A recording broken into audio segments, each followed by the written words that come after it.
What you are about to hear might just keep you up tonight. Welcome to Hauntcore Vault. I am the storyteller, and I'll help you fall asleep. If you are new, please subscribe to the channel. Let's dive in the vault. It was late at night and dark outside. A guy pulls up and offers to give me a lift. About 10 minutes into the ride, I start noticing all this activity out of the corner of my eye.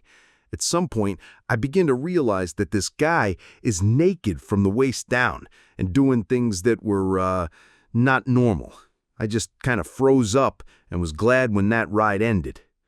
Another time, a couple of good old boys stopped to pick me up in a pickup truck. There was a rifle rack and a sliding glass window. I was in the truck's bed. One of the guys suddenly opens the window and they start discussing what they're going to do with me, where they were going to dispose of my body, etc. I got super scared, but miles down the road, they just dropped me off and wished me luck. Not sure if they were just messing with me the whole time or if they changed their minds. The first was pretty chill, all this considered.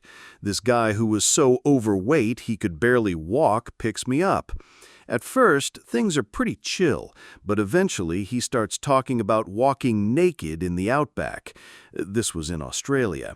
And becoming more insistent that we walk naked together in the outback. He seemed to think I was a young man. I am not, though I do look pretty androgynous. Then he got angry and accused me of being gay, which is weird because I'm not the one trying to walk naked with a random stranger in the desert. Anyways, I asked him to just drop me off then and there, and he did. I wasn't ever concerned because he was so overweight, I knew he couldn't do anything to me. I was hitchhiking in Portugal, actually only 2 months ago, and this guy picks me up.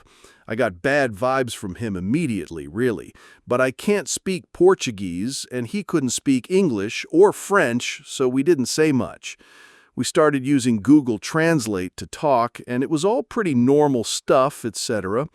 Then eventually he asks me if I'm a man or a woman. I'm non-binary, but for the purposes of hitchhiking, I just tell people I'm a woman if they ask, since that's what's on my ID and shit. That was a mistake this time. He immediately asks, "Don't you feel afraid traveling alone?" I've had people ask me this before, but this time it just felt sinister. Weird because we were only chatting through Google Translate, like I said. Then he basically says he wants to rape me and won't let me out until I let him.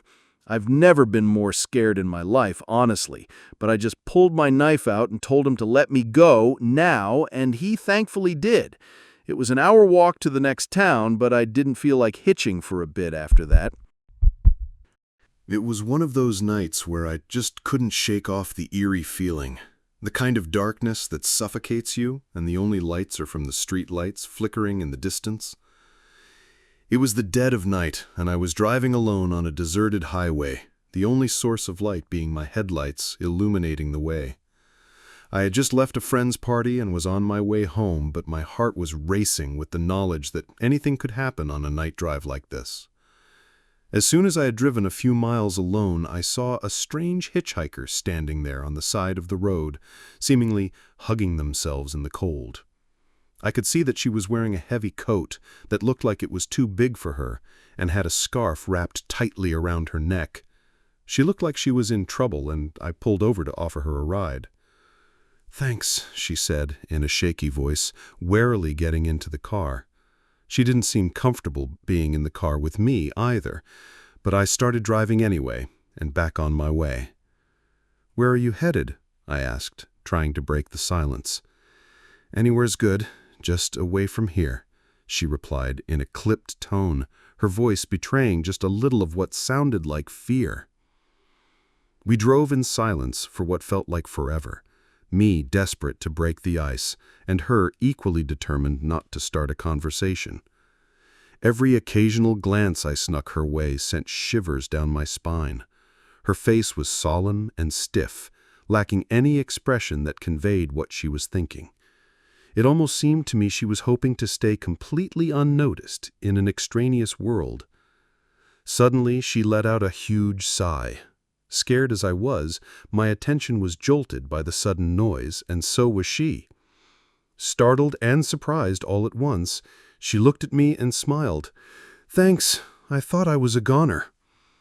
Those were not comforting words, regardless of the situation, and had everything she said and done not already made me really doubt who she was? That goner comment really crossed the line and had me on high alert. I know I had to get her out of my car as quickly as possible. I pulled over at the next available stop, and without warning, I turned to her and said, "Get out." She didn't argue, quickly gathering up her things and disappearing into the dark night. I watched her disappear into the distance before driving away with my heart pounding in my chest. That was the end of it, or so I thought. The next day, while browsing the news, an article caught my attention. It was about a serial killer who had been active in the area, preying on unsuspecting victims, and her face was there staring back at me. Turns out she was actually a man dressed in the clothing and wig of another hitchhiker he had murdered.